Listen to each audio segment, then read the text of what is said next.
is Crimson Desert, which comes to us from Pearl Abyss, the developers of Black Desert Online. This was originally going to be a prequel to the famed online game, however, it is actually not. Development resulted in something they just considered completely different, and although it does run on the same engine, an upgraded one to be exact, Crimson Desert is going to set itself in medieval times. It is a fantasy game, and it is single player. Primarily. Allegedly, there's some multiplayer elements, but I don't know exactly what they are. It's been mostly billed as a single-player action RPG that doesn't have a set date yet, but is coming in 2023 to the PlayStations, the Xboxes, and PC.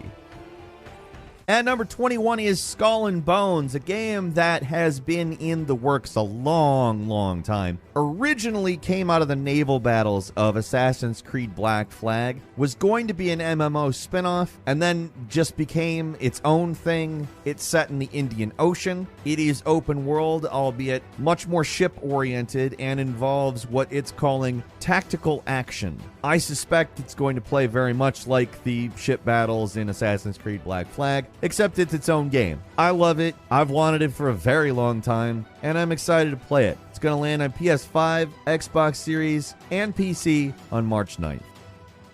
At number 20 is DokeV, an open-world creature collector and adventure game that looks to encroach upon Pokemon's area, and as far as performance, I'm guessing this game's going to look a lot better. The last two Pokemon games came out on the Switch. It's outdated hardware, doesn't run great. This is a really colorful, really unique looking take on a Monster Hunter / collector that's coming to PC with single and multiplayer options. It's coming to us from Pearl Abyss, the same people who made Black Desert Online. We already talked about them a moment ago. This looks like an interesting game. If it plays as good as it looks, it's definitely got something to it. I really like the visual style, and again, I'm just interested to see how it plays. We don't have a date, but like I said, DokeV is landing on Microsoft Windows sometime this year. At number 19 is Avowed, an RPG coming to us from Obsidian Entertainment. So Avowed basically seems like a first-person Skyrim-y type game taking place in the Pillars of Eternity world of Eora. Avowed has got a really cool look to it. Like I said, it does look kind of like a Skyrim-ish game, but also it doesn't look anything like Skyrim. It's got a very different color palette. Doesn't look like it's going for realism in particular. It really looks like an Obsidian game, and that makes me really excited. Avowed is coming to the Xbox Series and PC. Don't have a date yet, but sometime during the year.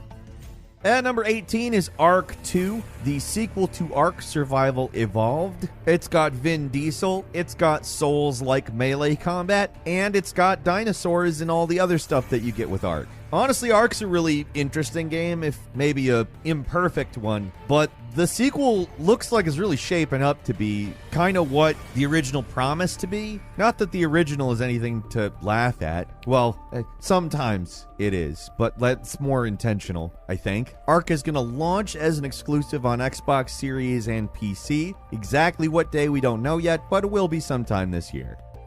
At number 17 is Season, A Letter to the Future, a game in which you ride around a really crazy, cel-shaded, beautiful cartoon, but also kind of breathtakingly realistic in certain ways, game where you document and record things going on in the world before the world ends, because apparently the world is ending. There's a cataclysm. I don't know if you can prevent it. I don't know if that's the point of the game. If you can't, I'm going to go ahead and say that it's going to be a pretty depressing game, despite how beautiful it is. Season, A Letter to the Future is coming out on PS4 and 5 on January 31st.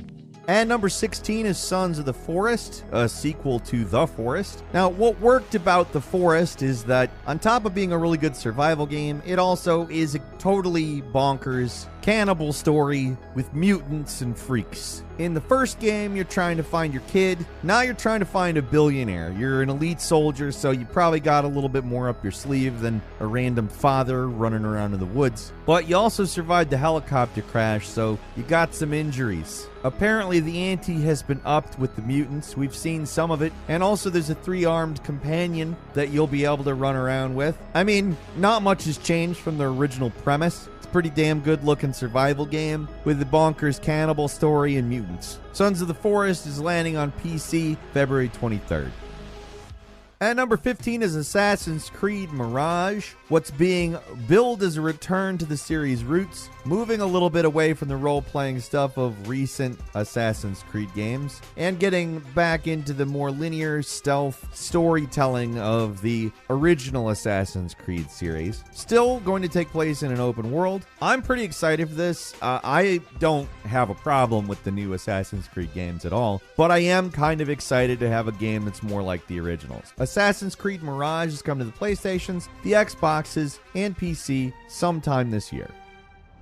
And number 14 is Where Winds Meet, an open-world martial arts action RPG. It takes place near the beginning of the Northern Song Dynasty during the twilight of the Ten Kingdoms. You play as a swordsman. You make a lot of different choices, like safeguarding the Empire, fighting it, blah, blah, blah. It's a very pretty-looking game. It's apparently very open-ended. We don't have an exact date, but the game is PC exclusive as of now, and certainly looks very interesting.